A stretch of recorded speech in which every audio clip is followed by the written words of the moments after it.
Hello everyone, this is Hank. Today I'm going to talk about manual mode and how not hard it is to use it. Okay, obviously the target audience today is for the beginners who's been using automatic modes and contemplating on switching over to manual mode. Okay, right now I have the mode switched to the intelligent scene mode, which is a full automatic. It's the A+ green one. This thing is fairly intelligent. It looked at the picture of two people, by the way, it's me and my wife, and it switched over to portrait mode. So that's pretty good. All you have to do is like press the shutter button halfway to focus, press it again to take a picture. So pretty cool. 90%, maybe even more, of the time is going to look just great. But since you are looking at this video, you probably already are ready to move on to the next level, meaning to use manual mode, right? But you may not be sure of how hard it is going to be. And today I'm going to try to convince you that it's not as hard as you think. Okay, so with that I'm going to switch over to manual.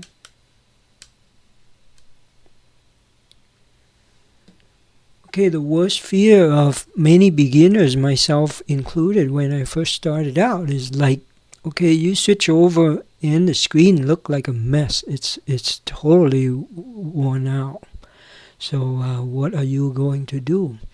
So this is very common. Sometimes you see a completely black screen and you think that you forgot the lens cap on or something, and you remove it and it's still black.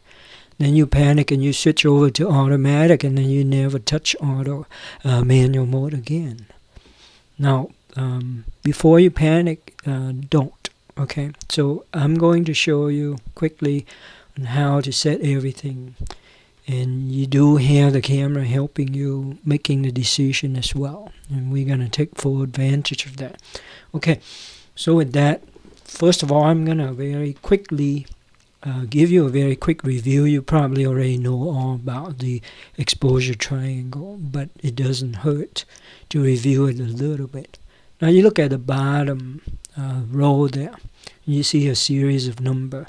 Starting from the left to the right, you see a 1/8, and that is the shutter speed that the manual mode is being set at. Okay, and then you see f1.8. That's the aperture that it is being set at, and I just happened to set these before, and the camera remembers it until you change it. All right, and then you have the exposure scale. This is the camera's measurement of the exposure, and it will tell you when you press the shutter button halfway, it will tell you how good you are in relation. So in this case, it tells me that I'm way overblown, more than 3 stop too bright. And that explains why the screen is so white, because I'm overexposed to the nth degree, right? Okay, and then next to it would be the ISO scale. Right now I have it set to 3200.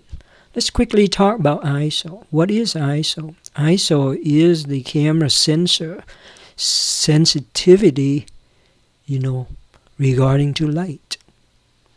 Okay, the base ISO is 100.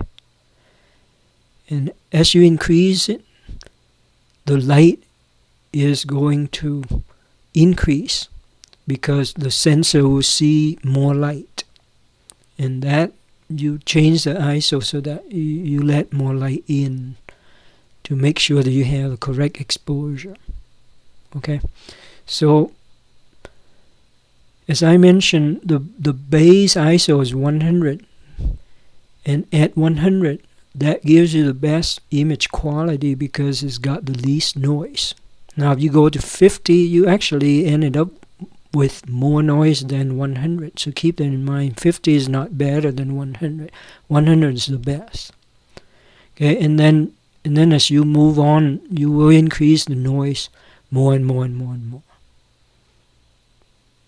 All right? So the first thing we are going to set is the base ISO.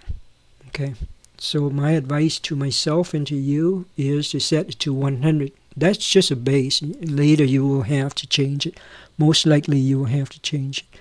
For EOS RP, I press the MFN button and then I can change that. So I turn it to 100. Press set. Okay, immediately you see the pictures improve because I was overblown before. Now I cut down on the sensitivity to the light, so therefore I reduce the light, right? But now I press the shutter button halfway. It tells me now I'm still too too bright. Okay, so I still need to do something. So let's move to the far left where the shutter speed. Okay.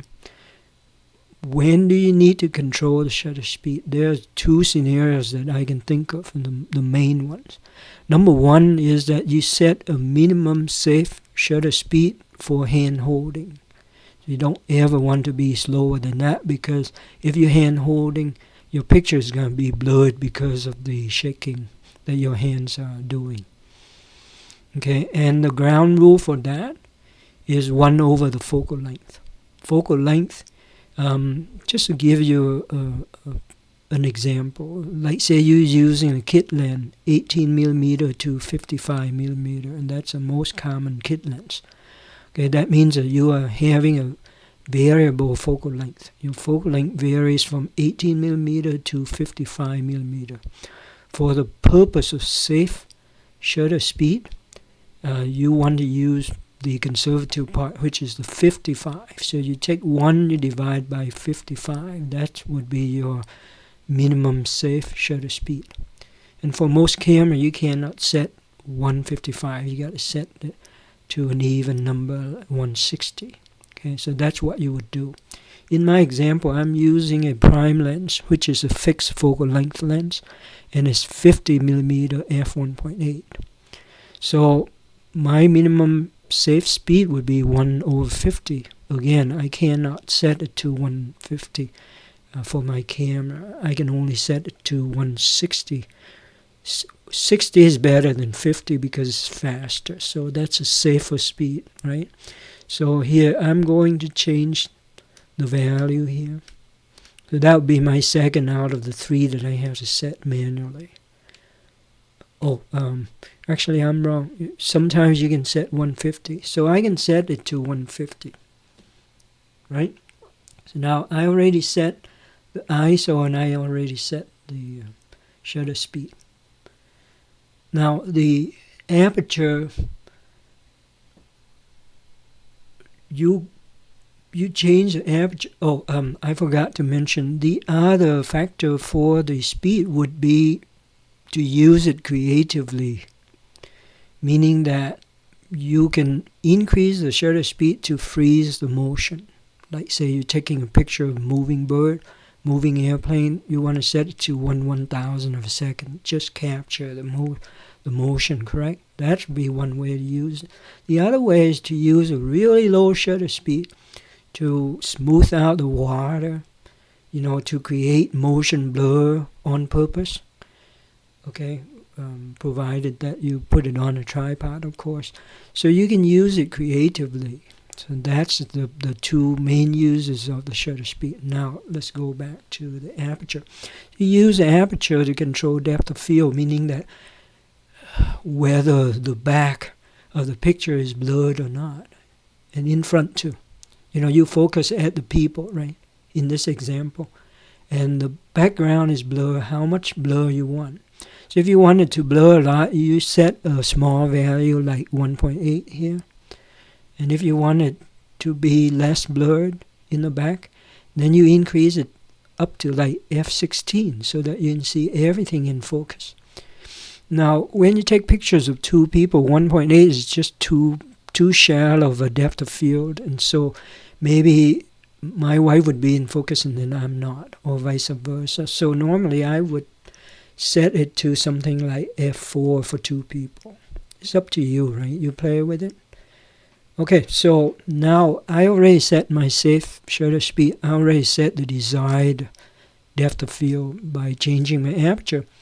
The only thing left that I have is the ISO, and therefore we set ISO in the beginning, and then we set the ISO again after we played with the shutter speed and the aperture. You get me? Okay.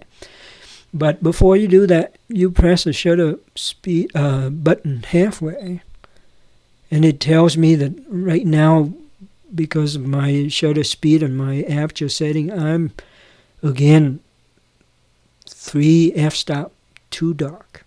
Okay, so that means I have to increase my ISO by 3 f-stop. And each time I double the ISO, I increase it 1 f-stop. So I got to double it 3 times.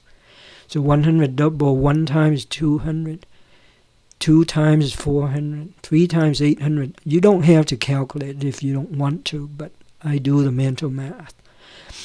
All you have to do is to press the MFN button for the EOS RP. You go 1, 2, 3, 1 stop, 1, 2, 3, 2 stop, 1, 2, 3, 3 stops.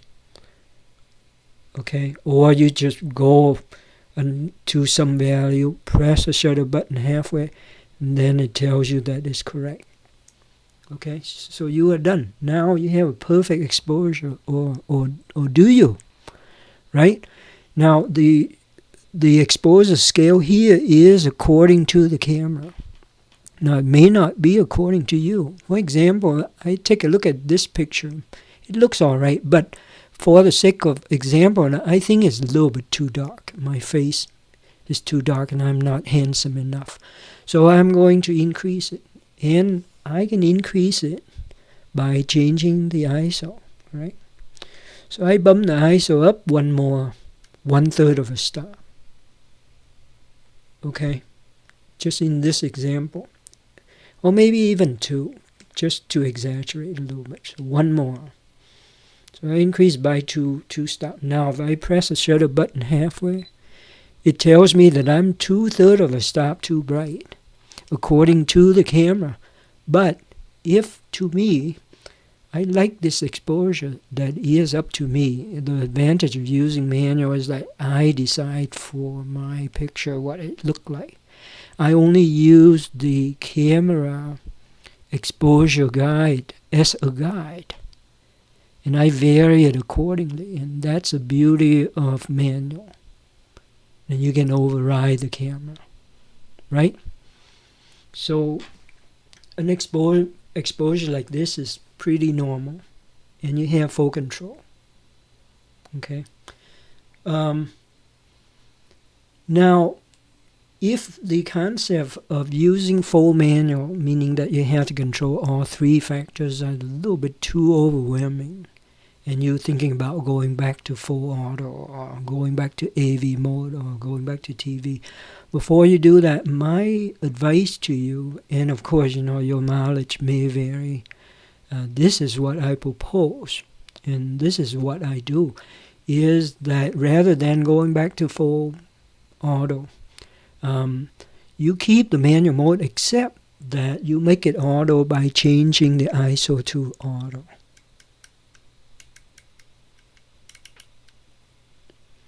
Okay, when you're doing this, you've got an automatic mode that you don't have to worry about exposure. But in return, you still have full control of the shutter speed for your artistic expression, to freeze motion and make sure you don't have blurred. And you have full control of the aperture for controlling depth of field. So that's the best of both worlds, while it's still in full automatic. And also there's a way for you to do exposure compensation if you want to. Now, the issue that you have right now is like, again, the camera is in full control of your destiny.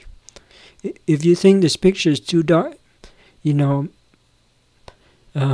can't set the aperture for it because it's going to change the ISO on you. So you can't adjust it by changing either the speed or the aperture. So you got to go in and you change the exposure compensation. At least the EOS RP allows you to do that. Some cameras don't even allow you to do exposure compensation when you have auto ISO. But automatic, you don't have any control either. So it's the same thing, right? Unless you use exposure compensation, which this one allows you to. Okay, with that, I hope it's clear enough and it's easy enough to convince you to try manual. With that, I'd like to thank you very much for your attention. I will see you in another video in the future.